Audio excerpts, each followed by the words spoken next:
Hello, ladies and gentlemen, boys and girls, children of all ages. We have been watching a host of things lately, and we need this in our life. 2024 has not been the year for cinema. 2023 hasn't either, with the writer's strike and all the horrible projects coming to fruition. But, ladies and gentlemen, welcome to 24K Movies, reviews, game, TV shows. Our viewpoint is not bought, it is not paid for. We give it to you straight, whether you love it or hate. Hate it or love it, the underdog's on top, and we gonna shine even when the movie stop. But ladies and gentlemen, there was a movie that came out, and I saw it previewed on TikTok, and I thought it was fake. I thought it was like somebody made like a fan made trailer, and it turned out to be real. I'm just gonna show you. This is the American Society of Magical Negroes. That's right, the American Society of Magical Negroes. Now, a lot of reviewers will not touch this because of the name, the subject matter. But ladies and gentlemen, we're not the avid viewer. We're not the average person who reviews. We will tackle it. We will hit it. Now, the reason why I wanted to do this is because, not because it's a great movie, and I will get that out the way. So if you're wondering what rating I give this is a penny. This is less than a penny. This is rusted metal from underneath the corner of a car left in a dirt graveyard for 15 years. This is perhaps one of the worst influential movies I've ever seen in my entire life. Now, it's not going to be long and drawn out. I'm not going to take you there. I'm just going to give it to you. So, if you don't want spoilers, you can look away. 5, 4, 3, 2, 1, 0. Now we're going to hit the spoilers.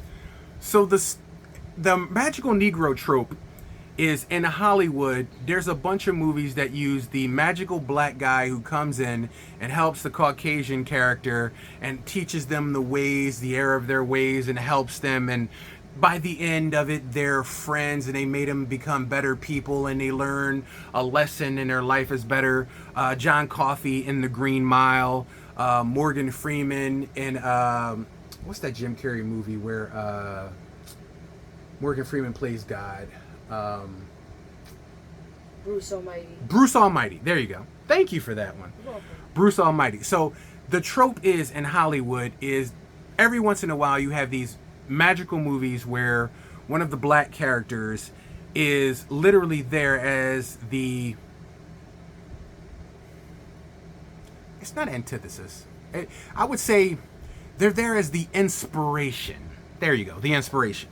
And this trope has been used hundreds, if not thousands of times in Hollywood movies and TV shows. So they decided to make a movie on it. And when like I said, when I first saw the trailer, I was like, is this like a black Harry Potter? Is this like Negro Potter? Oh, we got Negro Potter going on? I could feel this. I always wanted to know about those magical schools in Africa that they talk about, like in Hogwarts Legacy and in the stories of Hogwarts. And you know what I'm saying? That's not what this is. That's really not what this is. I'm gonna say this to you plain, and some of you may get offended, but here's the story of this movie. So, there is a society of magical Negroes, as the name states, where their job is to go out and find Caucasian people, white people, and make them not fear black people so that black people don't get killed. I'm not kidding. This is the plot. It's supposed to be, I guess, satirical with a lot of satire, but they don't know how to do the satire right, and it will offend a lot of people, both black and white, maybe anybody across the color boundaries. Anybody. Because at certain points you just get frustrated because you're just like, well, wait a minute, maybe they're going to learn from their mistakes, they're going to do this and do that. But no, even David Alan Grier is one of the main characters in here, and I love some of the jokes he does, and I love the character he plays, but it's it feels almost like Uncle Tom foolery. It feels like stepping and fetching. It feels it feels offensive. And there's not a matter of whether you could, because let's say it, if they made a movie about a society like Harry Potter and there's black wizards and wizardry and they're going along and they're saving black people from these events of being shot by police officers or killed and attacked during Klan times and stuff like that, and you hear all these amazing stories of these wizards who correct the world of injustices and solve the problems and bring white people and black people together, it would have been a great movie. You could have had 4 or 5 sequels. We could have had Justice Smith as, you know, Harry, I don't know, Harry Blogger, I don't know, whatever. And I don't want to talk about Justice because I ain't over the Quarry. I hate him. Not for the actor he is. I've seen him in other great movies. He is a phenomenal actor. I don't know why the Quarry in this bother me so much. His acting in the Quarry in this bother me so much. Now, there is an underlying story in this as well where he falls in love with a woman at this Fortune 500 company, and he's told he can't be with her because he has to make her fall in love with this guy who treats him like shit, and he's a racist. So basically they want him to help a racist. They want him to kiss up to a racist and make the racist life better, so I guess he doesn't kill black people.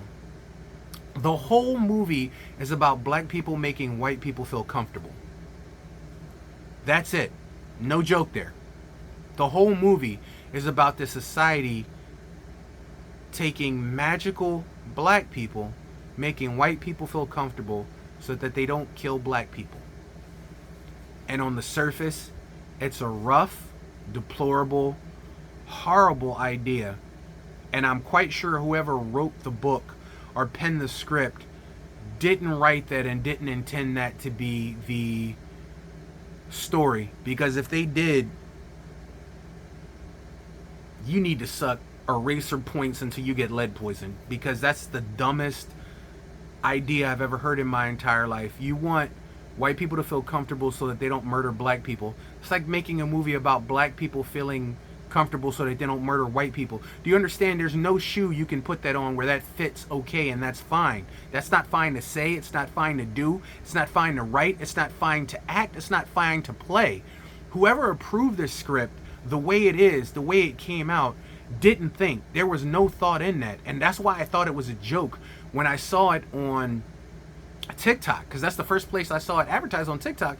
And I'm like, at first I was like, this could be amazing, a black Harry Potter story. Like, we identify with things that we watch, and to have a story of wizarding and wizardry and witches and stuff like that with black culture would have been amazing, absolutely amazing. But that's not what we got. And I don't know if we were supposed to be offended by this movie. I don't know if it was supposed to be, I mean, because if it's supposed to be satire, it didn't land. There's no satirical meaning at all in this movie because nothing of that lands.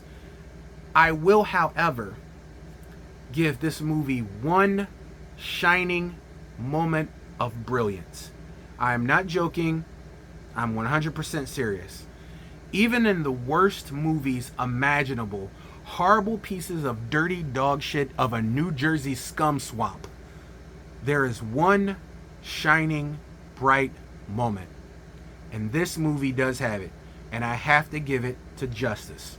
There is a scene at the end of this movie where he's had enough and he's tired of being stepped on. He's tired of being put down and pushed on. And he doesn't care anymore what he loses.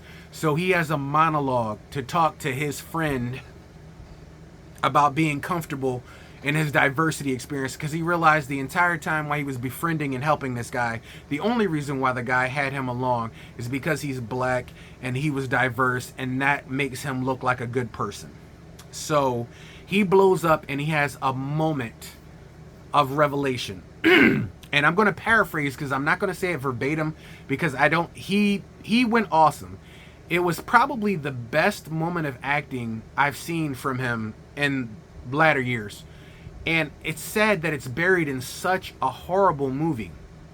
But He's on stage and he goes into the monologue, and one of the ending pieces of his monologue is he says, "You want to know my diverse experience? Is that I've lived 32 years or 23 years, 27 years on this planet, and I just realized today that I deserve to live. I deserve to be here. To be here. I deserve to exist." And that is one of those. It was so pinpoint, it actually stopped me for a second, and I felt it.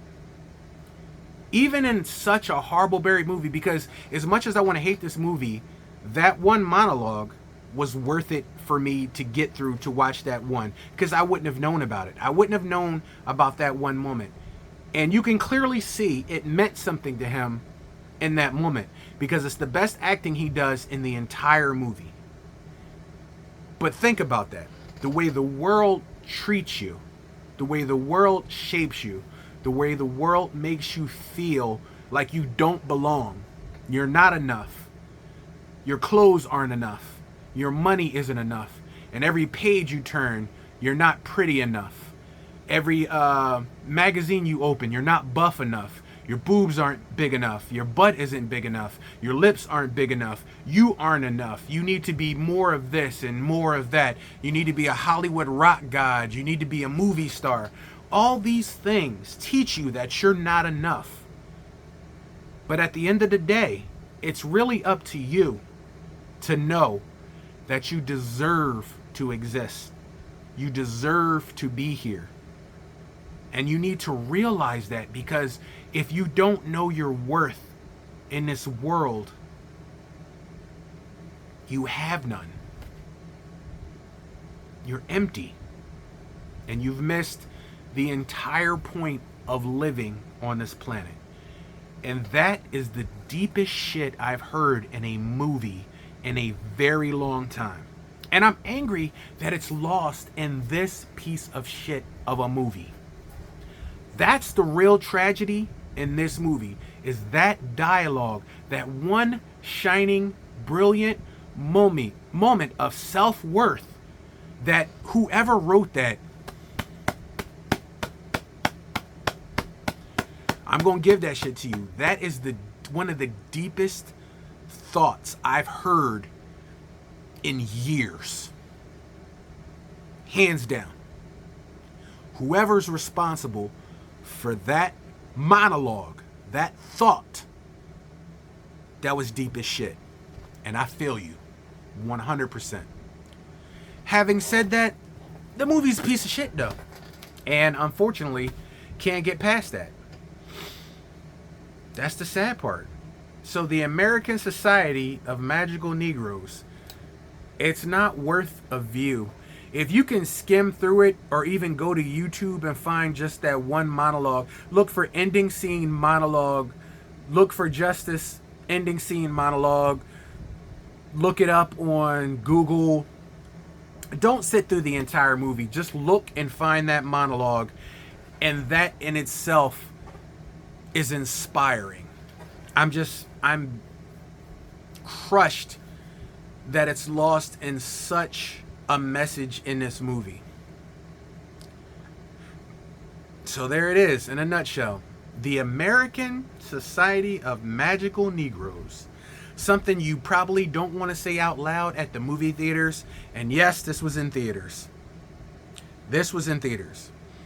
I can't see too many people walking up to the ticket master. Can I have one for the American Society of Magical Negroes? What did you say, sir? That movie with David Allen Greer and Justice Smith. What movie, sir? The magical one? The American Society? Magical Negroes? Yeah. And they knew what they were doing with the bold statement of making this title what it is. They knew full well. And it makes me angry because there is a host of actors and actresses in this movie that are far beyond this level of crap. And I'm angry that they were in this. This can't be the movie that they wanted to make. This can't be what they were told was going to be made. This can't be the finished product. I am a firm believer that there is another version of this movie out there, because This can't be it. This can't be it. But as I said, movie sucked. But that one monologue, woo! That shit was tight. And that's the only positive I can give this movie, is that one bright, shining moment. So yes, in the middle of a dirty, black, horrible storm, there is one bright, shining moment where the core is exposed and the sun is shining down and it's beautifully brilliant and bright. You are in the eye of the storm. Unfortunately, you have to get through the rest of the muck and the mire to get there. So if you can brave it, by all means. But you've been warned. Ladies and gentlemen, from the Game Dojo, I am your host, the Game Ninja. Until next time, there's gotta be better movies out there, man. Come on, crank that shit out, man. Push that shit out, guys. Come on. We deserve it. We sat through the entire writer's strike. We sat through the entire 2023. We've been through COVID. We've been in the house. We've been social distance. We've been let down, led astray, run amok. Give us the money. Show us the glory. I know, Hollywood, you've been through hell and it's an abusive relationship, but you can date again. I know, independent studios, you've been hurt and these people are horrible, and there's been some horrible actresses and actors that have destroyed your faith in movie making and television and cinema and media and cinematography. But you can date again. There are other actors. There are other actresses. We keep going. We must move on. Or give up. Let Hollywood crash. Let movie theaters crash. After all, there's always cable and streaming, right?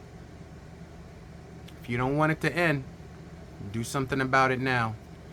Otherwise, there is no fate but what we make.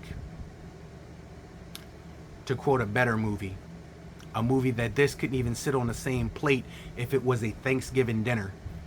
This movie would have to be on the floor for the dog. Not even the dog. That's too good for the dog.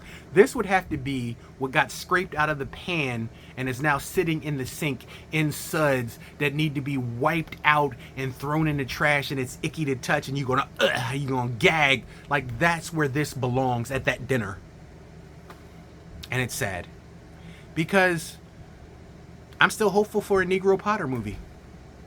It don't have to be called Negro Potter. Like, if you're somebody out there has the ability to write a script for a black wizard and wizardry school. Matter of fact, even in Hogwarts Legacy, they tell you about the schools in Africa and other places like that. You don't have to be just black. You can do Mexicans. You can do Puerto Rican, black, China. You can do Haitian. You can do Port-au-Prince over there and here, yonder. You can do Canada. You could do down south in the bayous of the Mississippi. You could do down there on Bourbon Street. There are so many magical wonders that you guys can do stories for. But this ain't it. From the Game Dojo, I'll check you guys out later. Don't forget, collect them DVDs while you can, when you can. Otherwise, your favorite movies are going to fade into existence. We out.